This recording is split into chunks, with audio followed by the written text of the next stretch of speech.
मैं प्रियंका आप सबों का आपके अपने चैनल एक्टिव लर्नर में स्वागत करती हूँ। आज हम देखेंगे बुद्धि के सिद्धांत को। इसमें मैंने दो सिद्धांतों को ही रखा है इस वीडियो में, और ये वीडियो या ये जो बुद्धि के सिद्धांत हैं ये आपको कहाँ कहाँ पूछा जाता है। इससे प्रश्न तो JTET में पूछा जाएगा, CTET में पूछा जाएगा, MP-TET में पूछा जाएगा, UP-TET में पूछा जाएगा।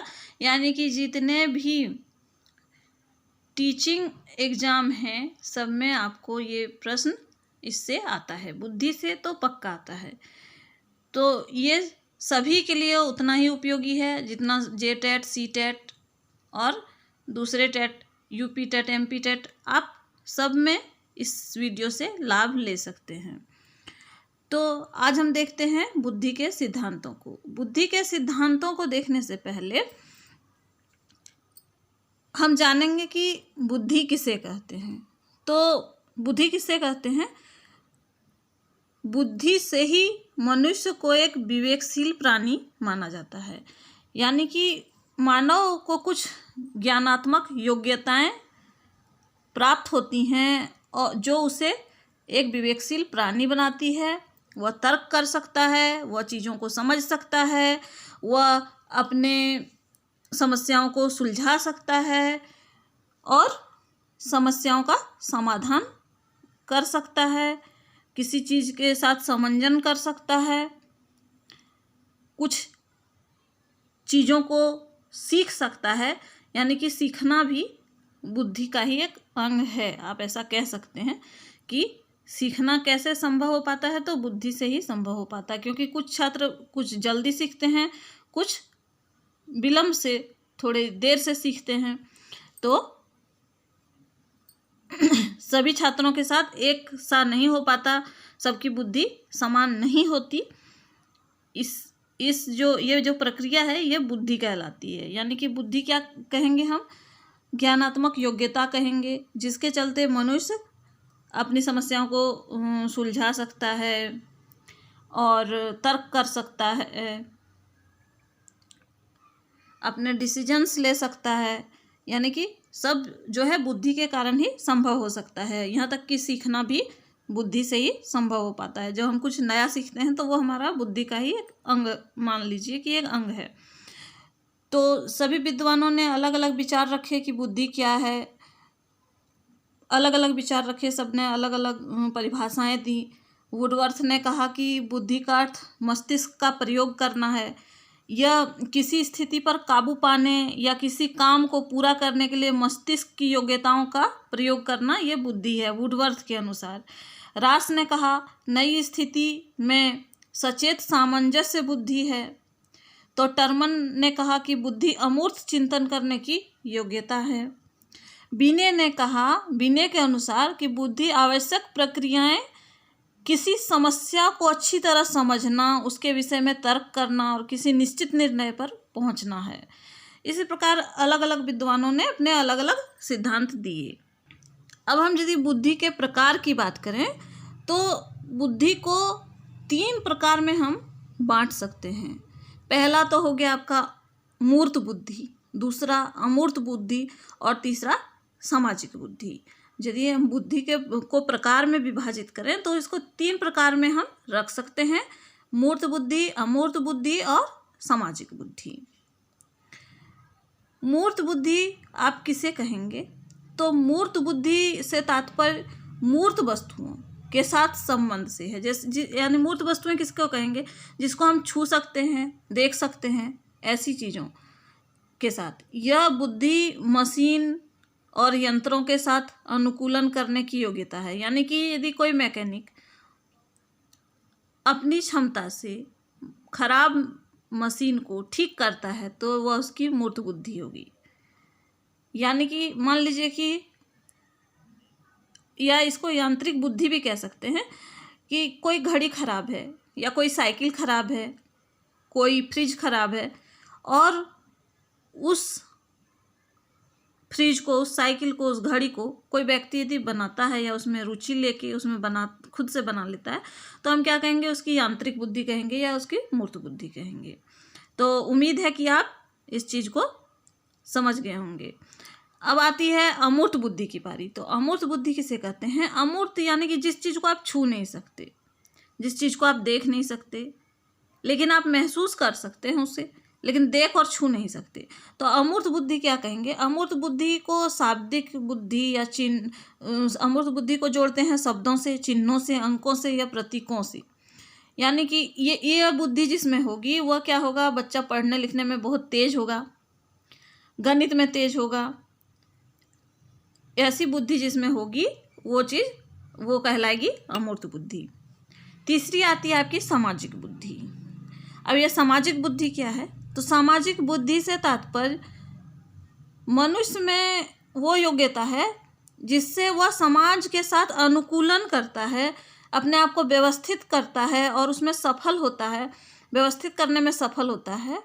यानी आप दूसरों के साथ कैसा व्यवहार करते हैं, कैसे मिलजुल कर रहते हैं, विकास कार्यों में कैसे भाग लेते हैं, और यही आपकी सामाजिक बुद्धि कहलाती है।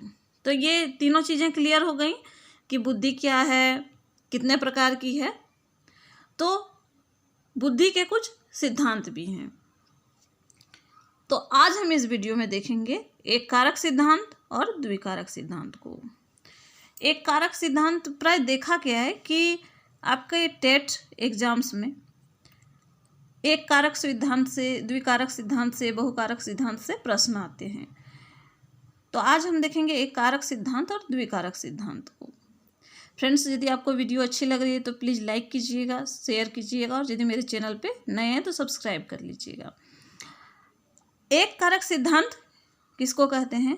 एक कारक सिद्धांत का प्रतिपादन किसने किया, यानी इसको सिद्धांत को दिया किसने? तो बिने ने दिया था। इस सिद्धांत का समर्थन कर इसको आगे बढ़ाने का श्रेय टर्मन और स्टर्न जैसे मनोवैज्ञानिकों को है। यानी कि इस सिद्धांत को समर्थन किसने किया? यानी बिने के चेले कौन बने? तो टर्मन और स्टर्न बने। तो इन्होंने क्या किया? इस सिद्धांत को आगे बढ़ाया। इस सिद्धांत में क्या है?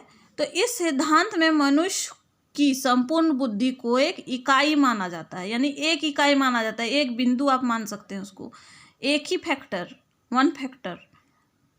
इस सिद्धांत में मनुष्य की संपूर्ण बुद्धि को एक इकाई माना गया है। ये पॉइंट्स आप बहुत ध्यान से सुनेंगे क्योंकि आपके ऑब्जेक्टिव प्रश्न जो हैं इसी पॉइंट से निकल के आएंगे। इस सिद्धांत की मान्यता, इस मान्यता पर कार्य करती है ये सिद्धांत कि बुद्धि एक सर्वशक्तिशाली मानसिक शक्ति है जो मानसिक योग्यताओं पर नियंत्रण रखती है। क्या है बुद्धि? एक सर्वशक्तिशाली मानसिक शक्ति है जो सभी मानसिक योग्यताओं पर नियंत्रण रखती है। दूसरा है पॉइंट है, लेकिन अधिकतर मनोवैज्ञानिक इस सिद्धांत को अव्यवहारिक मानते हैं। अब बिने ने इस मत को दिया तो दूसरे जो हैं इसकी आलोचना में लग गए और इसे अव्यवहारिक बताया। और तर्क क्या दिया? तर्क दिया क्योंकि यह सिद्धांत यह बताने में असमर्थ है कि यदि कोई व्यक्ति गणित एवं विज्ञान में निपुण है तो वह कला में निपुण होगा। क्या बताने में असमर्थ है? कि यदि कोई व्यक्ति गणित एवं विज्ञान में निपुण है तो वह कला में निपुण होगा। वास्तविक जीवन में यह पाया जाता है कि विभिन्न व्यक्ति ज्ञान के पृथक पृथक क्षेत्रों में निपुण होते हैं। यानी क्या कि कोई व्यक्ति मान लीजिए कि विज्ञान में निपुण है, उसे अच्छी तरह से साइंस आती है लेकिन मैथ नहीं आता। अब कोई है कि जिसे मैथ आता है लेकिन साइंस नहीं आता है, तो इस फैक्टर के अनुसार तो उसे सब चीज़ आनी चाहिए। इस फैक्टर के अनुसार उसे सभी चीज़ें आनी चाहिए, विज्ञान भी, गणित भी, कला भी, यानी कि उसे सब चीज़ें आनी चाहिए। ये फैक्टर यही बोलता है। और इसी के चलते इस सिद्धांत की आलोचना हुई कि ऐसा कैसे हो सकता है, ऐसा कैसे हो सकता है कि सभी लोग सभी चीज़ों में निपुण होते हैं, कि हम व्यवहारिक जीवन में तो ऐसा नहीं पाते हैं। अब आती है द्विकारक सिद्धांत की बारी। द्विकारक सिद्धांत क्या कहता है? पहले इस सिद्धांत के प्रतिपादक कौन हैं, यानी कि इसको दिया किसने? तो स्पीयरमैन ने दिया है। इन्होंने कहा कि बुद्धि में दो तत्व का योग होता है। जैसे एक कारक सिद्धांत में एक फैक्टर माना, एक कारक माना, लेकिन द्विकारक सिद्धांत में क्या है? दो फैक्टर माना। कौन कौन सा? स्पीयरमैन ने दो फैक्टर माना। सामान्य योग्यता यानी कि जनरल फैक्टर, जी फैक्टर तथा विशिष्ट योग्यता एस फैक्टर, 2 फैक्टर को माना इन्होंने बुद्धि के लेके बुद्धि को। प्रत्येक व्यक्ति में सामान्य योग्यता एस फैक्टर, सामान्य योग्यता जो है प्रत्येक व्यक्ति में सामान्य योग्यता और मानसिक योग्यता के अतिरिक्त विशिष्ट मानसिक योग्यता भी होती है, ऐसा स्पीयरमैन कहते हैं। सामान्य बुद्धि तत्व जी फैक्टर के इन्होंने कुछ गुण भी बताए। क्या क्या? सामान्य बुद्धि तत्व मनुष्य के सभी मानसिक क्रियाओं में व्याप्त हैं। दूसरा इन्होंने कहा कि यह व्यक्ति में जन्म से ही होता है। सामान्य फैक्टर जो होता है, जनरल फैक्टर सभी में पाया जाता है, ये इन्होंने कहा, और कहा कि यह जन्म से ही होता है। तीसरा इन्होंने क्या कहा? काम के अनुसार सामान्य बुद्धि तत्व की अलग अलग आवश्यकता होती है। सामान्य बुद्धि तत्व की अलग अलग आवश्यकता होती है। चौथा इन्होंने कहा प्रत्येक व्यक्ति में यह अलग अलग होती है। जी फैक्टर सब में होता है और यह जन्म से भी होता है, लेकिन सब में अलग अलग होता है, एक जैसा नहीं होता। पांचवा इन्होंने कहा कि यह सामाजिक व्यक्तियों में अधिक होता है, यानी कि इन्होंने कहा कि किसी में अधिक होगा, किसी में कम होगा। तो अधिक, छठा क्या कहा कि अधिक सामान्य बुद्धि तत्व वाले व्यक्ति अधिक सफलता प्राप्त करेंगे, यानी कि इन्होंने अब ये कहा कि किसी में कम पाई जाती है, किसी में अधिक पाई जाती है। जिसमें अधिक पाई जाएगी वो व्यक्ति अधिक सफल होगा, अधिक तेज कहलाएगा। विशिष्ट योग्यता, ये क्या कहती है? इनकी जो विशिष्ट योग्यता है स्पीयरमैन की, एस फैक्टर, वो क्या कहती है? यह व्यक्ति को विशिष्ट कार्य करने में सहायता करती है। विशिष्ट कार्य करने के लिए विशिष्ट बुद्धि तत्व यानी कि एस फैक्टर की आवश्यकता होगी या होती है। विशिष्ट बुद्धि तत्व के गुण भी इन्होंने बताए। क्या बताए? कि यह जन्मजात नहीं होता बल्कि इसे अर्जित किया जाता है। ये पॉइंट्स बहुत महत्वपूर्ण है फ्रेंड्स। ये पॉइंट्स से आपको डायरेक्ट प्रश्न आएंगे। जैसे आपसे पूछ दिया जाएगा कि एस फैक्टर क्या जन्मजात अर्जित होती है, अर्जित किया जाता है, ऐसे आपको ऑप्शन दिए जाएंगे। तो आप ध्यान में रखिएगा, एस फैक्टर के बारे में क्या है कि ये जन्मजात नहीं होता, इसे अर्जित किया जाता है। लेकिन जी फैक्टर के बारे में क्या है? ये जन्मजात होती है। अगला है भिन्न भिन्न कामों के लिए भिन्न भिन्न विशिष्ट बुद्धि तत्वों की आवश्यकता होती है। भिन्न भिन्न कार्यों के लिए भिन्न भिन्न विशिष्ट बुद्धि तत्वों की आवश्यकता होती है। तीसरा है भिन्न भिन्न व्यक्तियों में यह अलग अलग होगी, यानी भिन्न भिन्न व्यक्तियों में यह भिन्न भिन्न प्रकार की होगी। जिस विषय में व्यक्ति की विशिष्ट बुद्धि तत्व अधिक होगा वह उस विषय में अधिक जानकार होगा। इन्होंने क्या कहा कि जिस विषय में व्यक्ति का विशिष्ट बुद्धि तत्व अधिक होता है वह उस विषय में अधिक जानकार होता है। अब स्पीयरमैन की इस बात को तो स्वीकार किया गया, जैसे किसी ने सिद्धांत दिया तो उसकी आलोचना करने वाले बहुत सारे लोग होते हैं। तो इनकी आलोचना किस बात पे की गई?